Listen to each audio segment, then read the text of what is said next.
What's up, everybody? So a requested video from different people on Instagram as well as Patreon and YouTube was to talk about the sustainment bag that I often reference in terms of packs and more of a daily use pack.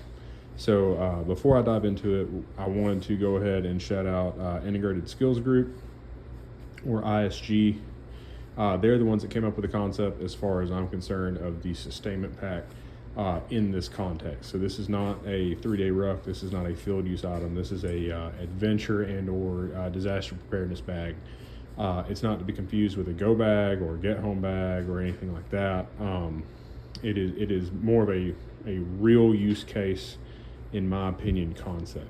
They have excellent videos on their website, as well as articles on their website, and along with their Patreon, and within the Discord there's been lots of discussion over it as well. So this is simply my take on it. It's not complete, it's not perfect. There will be some things that I'm probably going to change up. I'm constantly trying to lighten the load and be as versatile in the setup as possible, as well as my skills progress through skill tree progression, if you would, the less stuff I necessarily have to carry, because I'm able to perform or complete tasks without material items. So with that being said, I'm going to go ahead and change the camera up, and then we'll start just kind of digging into the bag and talking about what's in there. Okay, so switch the camera up. Let's dive into the bag. To start with, let's talk about what the bag is. The bag is a Vertex Gamut Checkpoint, I'm wanting to say is the name of it. I want to say it's around 27, 28 liters, if I remember the website specs correct. I bought it secondhand and for less than Vertex would have on their website. Do I think it's the perfect pack? No, but it checks off a lot of the boxes as far as the organization stuff goes, and certain features that I really like. I have yet to find a bag out there that is quote unquote perfect. Most of them have some of the features, but not all the features, and trying to decide which is the most desirable and needed has been quite the pain. This is the closest I've came as of yet. There are whispers and talks of certain companies coming out with certain bags that I'm interested in, but I have not gotten any proof of life on that yet. That's all kind of stalled out, sadly. But I'm keeping my heart open and my mind open for that, because I think that will kind of solve the total bag issue. So the overall goal for me was to have a bag that was not overly tactical or presented itself outside of what would be considered a normie backpack. This is a little larger than I had really wanted. I would like to get everything down to about a 22 or a 24 liter pack, because then it could float into my workspace a little bit better. If I were to walk into my job with this backpack on, it's going to raise some eyebrows. Backpacks are very common where I work and in the realm of what I do for a profession, but they're not this big. So if you look at it, I mean, it's a pretty chunky pack, especially loaded up. And some of the features stand out a little bit odd, but they're features that I like. So ideally, I would like to have something a little bit smaller. I have a Kelty 22 liter, and it's just almost too small because of how it's designed. The materials don't really lend itself to a lot of faith in it holding up. I had a Kelty 36, and that was way too big for my needs, because what I found is, while it was nice having that room for extra stuff if I needed it, I tended to just cram more crap in there that I didn't need. So the Vertex Checkpoint, Gamut Checkpoint, this is the older model. I think they came up with the newer model with some different materials. This is a little bit more desirable to me. It's hard to tell on the camera. It's an OD green / Ranger green and black two-tone look. So it's not overly tactical looking or anything like that. Blends in pretty good just about anywhere. And it's not some bright, vibrant color that's going to stand out in the woods if I had to go to the woods. So without further ado, let's go ahead and we'll just kind of start on the outside, work our way down. So any of you are familiar with Vertex packs, you know that they tend to have a lot of hidden features and stuff. This is a pull down beaver tail. It can be, because of the G hooks that it comes with, extended out to carry more stuff. Like if I needed to carry I'll turn it this way, it would attach to here, up in here somewhere, in case I wanted to carry a helmet or something like that. This is more of a tools access pouch, so not pictured. So what is in here anyways is a pack cover from Kelty for rain and stuff like that, or concealment if I needed to, and a air wedge for or air shim anyways for doors, door jams. You know, do with that information as you will. Usually I would have a cat's paw or something like that in here as well. It's just not here because I actually had to use it and I haven't put it back in here yet. So this is more of a tools section for me, quick access stuff that I might need to grab for accessing buildings or areas or cars or things like that. Not necessarily in a nefarious manner, but like I came across somebody not too long ago at my local Dollar General that locked her keys in the car. And I didn't have an air shim with me. I did have a piece of wood that I was able to shim in there and get a coat hanger in and unlock the car for, but an air shim would have been a whole lot easier. So just being a general good person and helping people out is where stuff like that comes into play. Let's see here. So the top pouch, I have a Gobspark fire starter, flint and steel with a magnesium block on it. Lots of really good spark out of that, which is handy. I'm more of a fan of lighters just because I want to expel as little energy and calories as possible, but it's nice to have that if I need to. I've got some fire tinder. Usually that would be in a little Ziploc bag. I just for some reason don't have it in a Ziploc bag right now. Quick access. Snacks for on the go. This is actually the snacks out of a stripped MRE. So toaster pastry. Set some of this stuff inside real quick. See here, toaster pastry, and this is a white wheat snack bread, a protein bar, and let's see here, I had a couple of liquid IVs for my water, which I'll kind of touch on that again in just a second, and then an emergency blanket in case I didn't want to dig into my pack or my medical section within the bag, and I needed something just for some quick warmth or to give to someone else who's in shock or something like that. I'd have it handy. So that's everything in the top. It's a pretty roomy pocket. Now, you can't really see it. I've got really big hands and I can fit my hand in there easily. It's pretty roomy. On the water bottle side, on one side I have a Grail GeoPress. This is their, trying to see what size it is. It's not the big 24. I'm wanting to say it's an 18 ounce or 16 ounce. It's not marked. I can't really remember. But Grail GeoPress and a little titanium cup. And then on this side, I have a water bottle from Hill People Gear and another cup. So you'll kind of notice that I don't have like a stainless steel Nalgene or anything like that going on here. In this case, like I'd like to have them, I just haven't found one that I like as far as size wise goes that's uninsulated that I could boil in. But this kind of shows you can, I had Nalgenes in here, you can fit full size 32 ounce Nalgenes in here and zip close the bottle pockets, which is what I really like because they're secure. I don't have to worry about if I have to vault over something and them coming out. I don't have to clip them into a piece of MOLLE or tether them through with a strap or anything. They're zipped in and closed down, and I really, really like that feature. That's actually one of the hardest features to find on a pack is an enclosed water bottle pocket that just keeps dirt and debris and stuff out of your water. Or like if I took a spill in some kind of nasty water or something, or mud and muck, it wouldn't get in there with the clean water. The pockets actually go all the way down and all the way almost to the top, so you could put longer items in there like silky saws or whatever if you needed to. The reason that I have the water bottle in general is because you can't put liquid IV or anything like that in the Grails. The newer ones you can, but the older ones they suggest not to do that, so I couldn't really utilize that. So basically I would have this or like a 24 ounce Nalgene or something stuffed in there. So because I have the Grail here, one of the items inside the main pack that we're going to get into is kind of redundant, but I'm still testing out the grill. I'm liking it so far for the form factor and everything. I may upgrade to the larger 24 ounce just to have a little bit more water capability, but I can use that for a water filter and purifier. Purify it, pour it into said water bottle or whatever spare water bottle it is, fill it up, purify it, and that would be how I would do that, as opposed to using a separate water filter and then purifying with water tabs. So we'll go ahead and dive into the heart of the bag, which is what everybody's kind of concerned with. And you can see it's a full U or clamshell opening.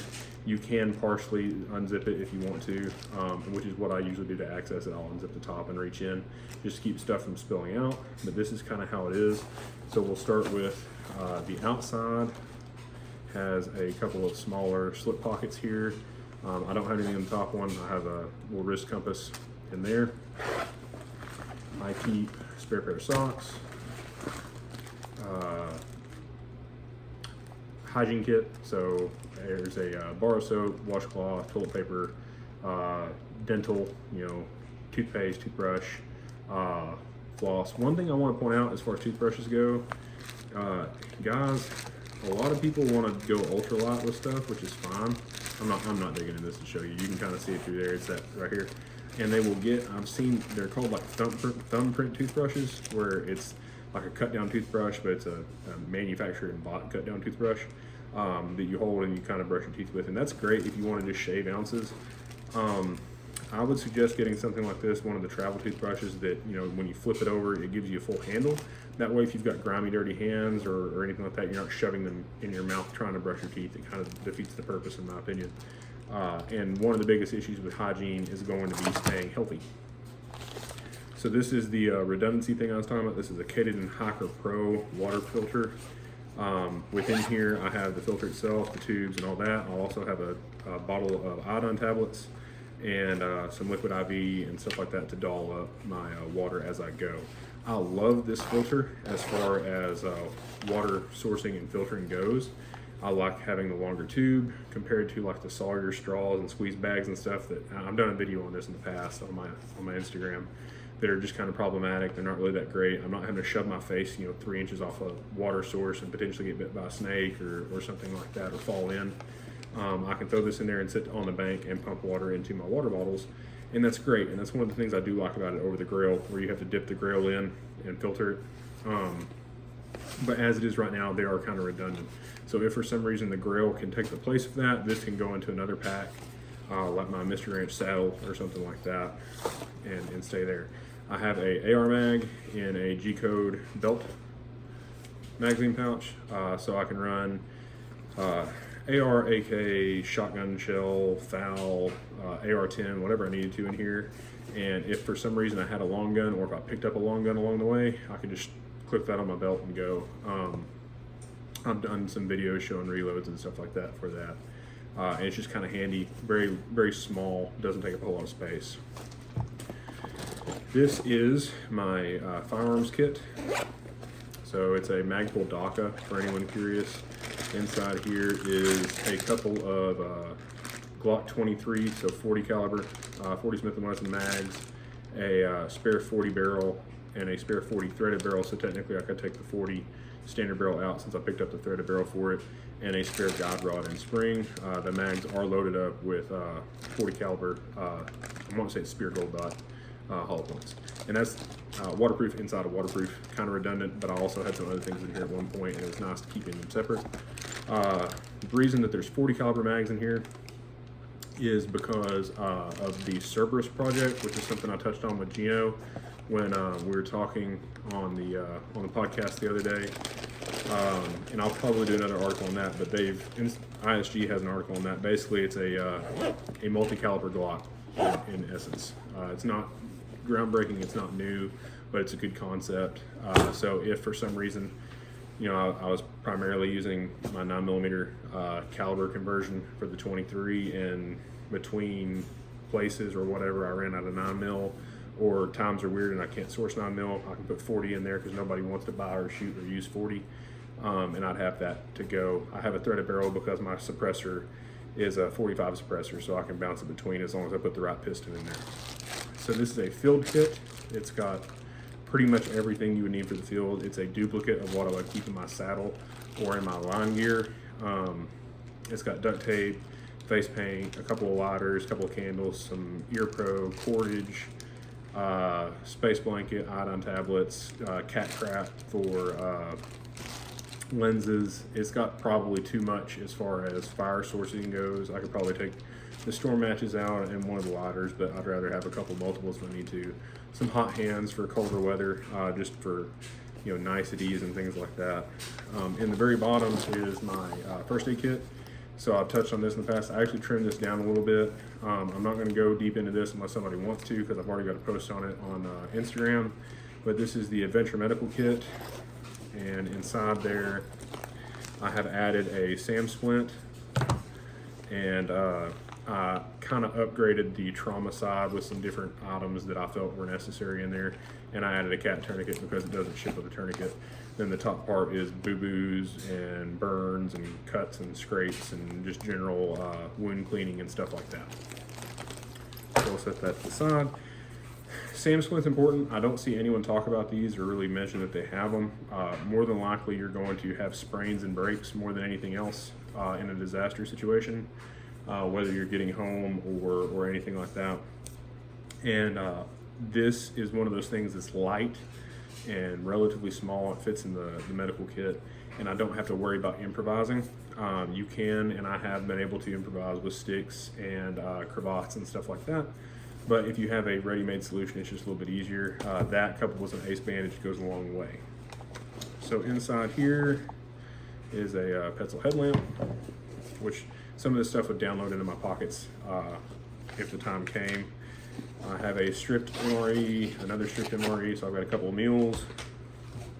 I have a smoke grenade. This is something that a lot of people probably wouldn't have in a bag like this, but I work in an urban area, and as we know, people get a little weird. So if for some reason I needed to create a diversion or get people to leave me alone or break contact with someone because I'm looking at not getting involved in conflict unless I have to, I could use this to smoke screen and get away, or make people think that a car's on fire, or signal to someone. I've got a couple of different options with that. And then this should be, yep, this is the last thing. This is the solar kit, which I talked about on the Patreon, and I think I might have put it on Instagram, but not, it's definitely on my Patreon. And this is basically all of my batteries, chargers, cords, solar panel, all of that is in here. It is not Faradayed or anything like that. That's something I will be doing in the future just because I'm weird. I don't know that it's necessarily a thing to concern yourself with, but it is what it is. So let me zip this up real fast and we'll go into the last thing, and I'm pretty sure that should be everything within the pack. Just kind of zip this up to make life a little easier.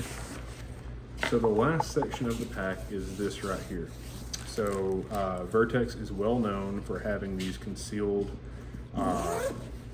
most people use them for handguns and things like that, pockets. I use it for my shelter gear.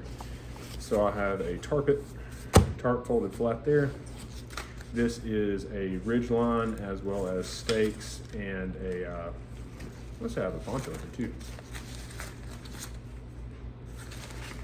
Nope, so this is just my ridgeline and stakes. I took the poncho out, put it somewhere else, I'm sure. I don't really need it with the tarp in conjunction because I usually have a little raincoat in here too that I'll have stuffed, so I've got rain protection. It's actually in my range bag because it rained at the last match that I went to. So this is my rapid ridgeline and stakes that I made. And then a cravat. So cravats are multi-use items. Water filtering, bandaging, slings. You do a lot of stuff with these. Just head coverage. If it's 110 degrees outside, and you can dip it in clean water, wrap around you for some thermoregulation. And that's it. And I use that inside this big open compartment. This typically has a plastic frame sheet. I took it out just because everything that was in here was making the frame sheet kind of bow and do weird stuff, and without it, it was more comfortable. And I didn't really feel like it was necessary for how I had it packed in here. And let me make sure. I'm pretty sure that's everything. Yep. So that's everything within the sustainment bag, guys. The bag is pretty big. I'll post some pictures with it on. It's kind of like a big green tick when it's all said and done, and that's what I don't like about it. I'm wanting to figure out, and I came up with a few things as far as streamlining some of this stuff to make it a little bit lighter, a little bit less bulky, to try and get into a smaller pack. It's just trying to find a pack that has the features that I like, that can hold what I need it to hold. Sorry about that weird cut, guys. I had an alarm go off on my phone. So yeah, there it is. There's a Sustainment bag. If you have made it this far into the video and have any suggestions as far as streamlining or things I should look into, or anything like that, I'm always open to suggestions. I learn a ton from y'all all the time, because I certainly don't have all the answers. But yeah, this is how I do it so far. So just let me know what you think. Anyways, take it easy, stay safe.